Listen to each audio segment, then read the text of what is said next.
Ndewo ya mabiara Igbo. Kedu ka anyị mere taa nke ị na-eme a na-ekwekwa? Anyị abịaghachikwa ọzọ n'oge asụsụ Igbo. Ọ ka bụkwa nwaada unu Chinenye Kalu-Chima, onye ozi Tobet Educational Development Services, onye na-ewetara unu akụkọ, onye ihe akụkọ na-amasị, onye mmụta ihe na-amasị. Eji m aka na nke unu na-eme na-ekwe. Eji m aka na unu na-adọga, maka na ụwa anọ agha ka a na-anọ.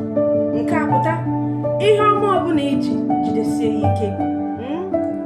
Egwu atụzina gị na gị na Chineke gị so, ọ ga-enyekwanụ gị mmeri. Ịnụgo? Anyị abịaghachikwa n'oge asụsụ Igbo, ebe anyị na-agụpụta edemede, na-akọwa ya, na-atụ aka, jikwere ya na-atụ n'uche. Edemede nke taa si n'akwụkwọ a na-akpọ Ajọ Obi. Onye dere edemede a bụ G.I. Nwosuzu. Gbaa mbọ gaa zụta edemede Igbo ị ga na-agụ, ka gị na ụmụaka jiri ya na-atụ n'uche.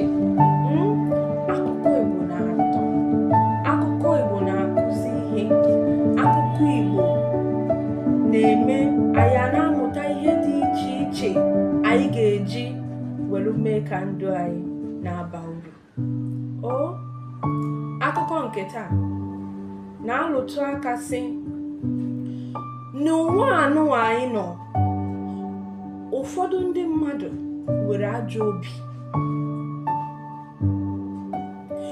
Gịnwa na-ebi ndụ n'ụwa, ị kwesịghị ịhapụ onwe gị ka ndị mmadụ na-aba gị ime. Ị kwesịrị ịdị njikere, maka na obi gị abụrụ obi onye ọzọ. Nke a na-echetara m ihe mere mgbe m na-eto. O nwere nwata nwoke, nwa okorobịa, ozi wee bịa na eboro ya ebubo na mmadụ si na o zuru ohi, mana o zughị ohi ya. Ịhụrụ ya? Ewe na-ekpe ikpe, ewee maa nwa okorobịa ikpe na o zuru ohi ya, mana o zuru okwe ya, wee tụọ ya nga. Ọ nọ na nga tupu Chineke meri amara. Nwoke ọzọ, amamebe nwoke a si, wee bịa nọzie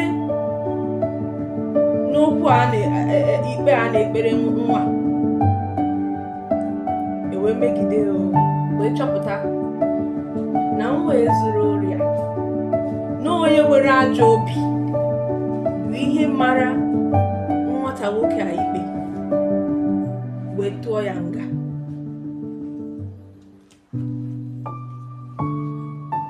Ọ na-eme ị gaa na nga, ịfụ na ọ bụrụ mmadụ niile nọ ebe ahụ bụ ihe ikpe mara. Ọ bụrụ mmadụ niile nọ na nga mere ihe a sị na ha mere. Nke a bụrụ maka ajọ obi ndị mmadụ nwere ebe ibe ha nọ. Ozi a na-ezi anyị n'edemede anyị taa na-akọwasị, dị njikere, kpachapụ anya gị